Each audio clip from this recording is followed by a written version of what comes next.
The first thing we have to do, we have to prepare the place what we did. Creating good karma in this particular thing we have to do is created, we have to clean up our karma before we take the refuge. So I'm going to recite the confession, and I'll do it line by line, and you repeat after me, okay?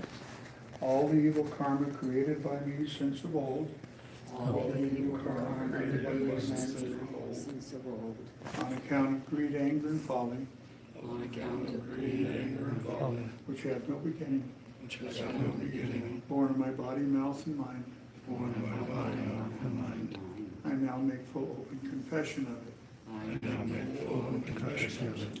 All the evil karma created by me since of old, All the evil karma created by me since of old, on account of greed, anger, and folly, on account of greed, anger, and folly, which have no beginning, born of my body, mouth, and mind, I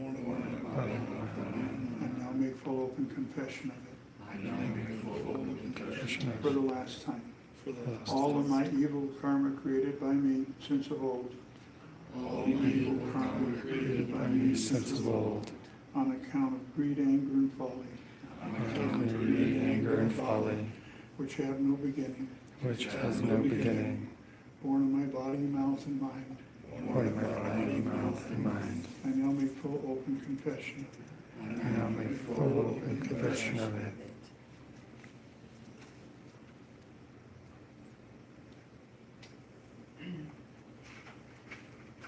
Now, I'm going to ask you to do some vows. And when we take refuge, this is the way it's usually translated, is refuge. We could translate it, I go to the Buddha for shelter. We could go, I go to the Buddha for mentoring. There's many ways we could say this. We could say refuge.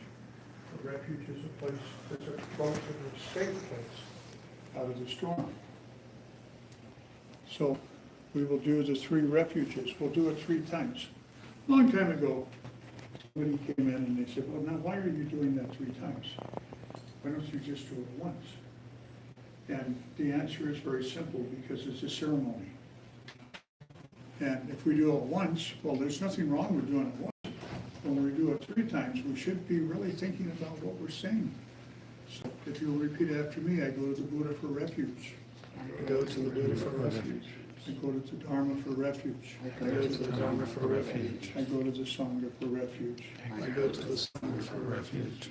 Again, I go to the Buddha for refuge. I go to the Buddha for refuge. I go to the Dharma for refuge. I go to the Dharma for refuge. I go to the Sangha for refuge. I go to the Sangha for refuge. I go to the Buddha for refuge. I go to the Buddha for refuge. I go to the Dharma for refuge. I go to the Dharma for refuge. I go to the Sangha for refuge. I go to the Sangha for refuge. Now, do one of the big vows, if you can. If you can't, you can bow from the waist. I know he can.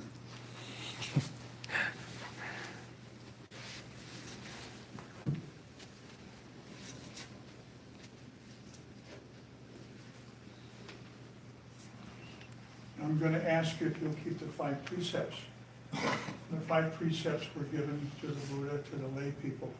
In the beginning, Buddhism was a religion of basically monastics. And after a while, the lay people started wandering out of their villages, and they go to hear the Buddha talk. Didn't start out that way. It slowly evolved that way. They said, hey, this guy's pretty good. So they go out here and talk. And then people started taking care of the Sangha. They took an active interest, like we see here, of people supporting our temple. And probably a lady, because they have good sense, came to the Buddha and said, well, I don't want to be a nun. That's not my idea of a good time. And the Buddha said, okay. He said, but I do want to follow you. I consider you my teacher. How can I make this a permanent thing? What should I do? Now, the rules that the monks follow are many. And people go, oh my gosh. Because the Vinaya, the formal Vinaya, is 250 rules for the monks. that we have here. There's a lot of rules. But then there's more rules, because the Buddha said, hey, you shouldn't go do that. You shouldn't be playing at child's games. Another rule. You know, the Buddha said, okay, girls and boys, you can't take a bath together. I know that seems silly, but they do in India. They take their clothes off, go in the water and get a bath. And they know how to look down. We're not so good at looking down. So neither are teenage Indian boys. So he said, okay, girls, you get 1 hour. Boys, you get another hour. Another rule. We could spend our whole time talking about Buddhist rules. I don't know how productive that would be. But he told the lay people, he said, you don't need all those rules. There's 5 things that you need to keep in mind. And so I'm going to ask you if